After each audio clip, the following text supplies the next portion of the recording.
Mundurnya Rustam Effendi dari kursi Wali Kota Jakarta Utara menambah daftar pejabat di DKI Jakarta yang mundur di era kepemimpinan Basuki Cahayapurnama. Banyak kalangan mengkritik cara kepemimpinan Gubernur DKI Jakarta Basuki Cahayapurnama yang dinilai sangat tidak mengapresiasi kinerja bawahannya. Lalu apakah benar seluruh pejabat di DKI Jakarta yang mundur akibat cara kepemimpinan Ahok? Kita bahas petang ini bersama dua narasumber saya. Telah bergabung anggota DPRD DKI Jakarta dari fraksi Nasdem Inggard Joshua dan pakar komunikasi politik Universitas Indonesia Lely Aryani. Terima kasih Bu Lely, Pak Inggard. Ya, terima kasih Mas Riko. Pak Inggard, menurut Anda apa yang ingin Anda katakan? Memuji tindakan Pak Rustam atau justru sebaliknya? Ini ya, jadi pertama saya ingin menjelaskan terkait menyangkut masalah pencalonan wali kota ini kan dicalonkan oleh gubernur dan direkomendir oleh DPRD karena diajukan ke DPRD. Tentu saja mental, karakter dan kualitas daripada seorang gubernur yang akan dicalonkan menjadi wali kota ini justru memenuhi persyaratan sesuai dengan apa yang diinginkan oleh gubernur yang mengangkat gitu. Tapi di satu sisi tentu saja ketika terjadi permasalahan harusnya kan bisa mengadakan sinkronisasi, patokannya ada aturan dan undang-undang. Dalam hal ini saya apresiasi terkait menyangkut masalah pengunduran diri Pak Rustam Effendi sebagai wali kota Jakarta Utara. Mengapa, Pak? Karena dia mengedepankan suara hatinya dan dia tidak mau mendapat penekanan. Dan tentu saja kalau kita mau lihat tadi dikatakan bahwasanya dia punya kredit point yang cukup baik dalam kinerjanya. Tidak jelek-jelek amat kan gitu. Sorry, tidak ingin berada di bawah tekanan, artinya dia memberontak dengan pengunduran diri ini? Ya, mungkin aja ada ketentuan-ketentuan yang tidak sejalan dengan nurani dia. Katakanlah, saya di Dewan ini tadi juga saya koordinasi dengan Pak Rustam. Karena kita kenal, karena itu juga kita sering rapat kerja. Saya tanyakan dari hati ke hati, kenapa ini? Ya ternyata memang banyak hal-hal tugas yang harus dilakukan yang bertentangan dengan nurani dia. Katakanlah bertentangan dengan nurani dia dan perundang-undangan yang ada. Katakanlah dia sebutkan menyangkut bagaimana sakitnya, nangisnya dia ketika dia terus mau menjalankan tugas yang dibebankan oleh gubernur kepada dia terkait menyangkut masalah penggusuran. Pak Inggard, Bu Lely, kita juga mengundang pemirsa di rumah untuk berpartisipasi lewat telepon di 021 536 1222 536 1222 ada di layar kaca Anda nomor teleponnya. Bu Lely, apa yang Anda cermati dari ini semua? Oke, ada dua soal ya nampaknya seperti ini. Di samping memang relasi antara yang punya kuasa dengan yang di bawahnya gitu kan, artinya relasi antara si patron dan si klien. Si patron ini Ahok sebagai pemilik kekuasaan, si klien ini adalah anak buahnya seperti itu Pak Rustam dalam hal ini. Yang kedua tentang komunikasi politik di antara keduanya. Nah, dalam komunikasi politik itu ada satu adagium, yakni how elegant can you go. Seberapa elegan Anda bisa menyampaikan segala sesuatu kedua belah pihak.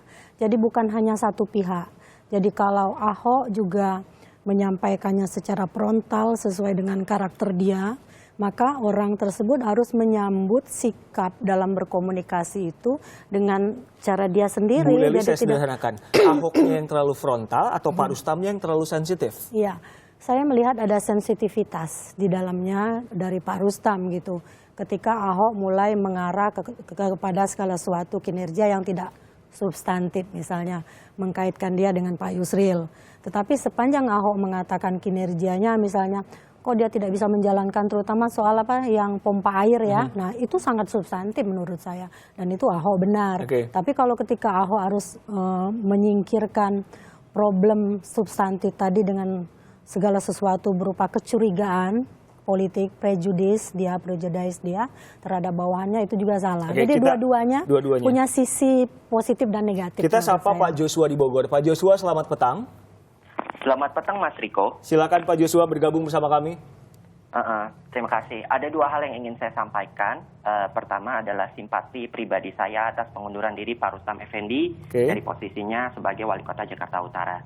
Yang kedua adalah kita tidak dapat memungkiri situasi politik Jakarta sudah memanas meskipun Pilgub akan berjalan setahun lagi. Tiap orang, terutama PNS itu kan pasti punya kesalahan atau kinerja buruk. Meskipun begitu Pak, ucapan Pak Ahok seharusnya tidak menyakiti atau menyinggung perasaan banyak orang, termasuk bawahannya. Apalagi jika candaannya berbau politis.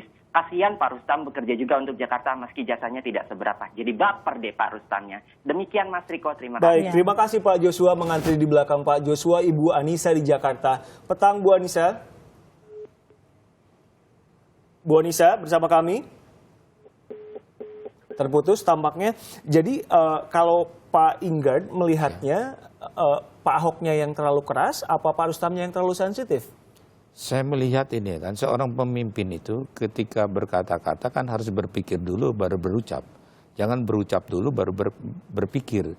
Nah tentu saja saya juga mencermati apa yang selama ini menjadi pro dan kontra di eksekutif ya. Saya tadi katakan mungkin ini bagian daripada puncak kegalauan dia, sehingga bukan karena hanya perkataan menyangkut masalah pompa, tapi sebelumnya seperti saya katakan tadi, betapa dia bangganya melayani Pak Gubernur ketika dia harus berhadapan dengan masyarakat lemah digusur, walaupun itu hati nuraninya dia nangis, tapi tetap dia lakukan itu. Tadi Anda bertemu perintah. Pak Rustam dan mengatakan bahwa Pak Rustam tidak sesuai hati nurani dan perundang-undangan.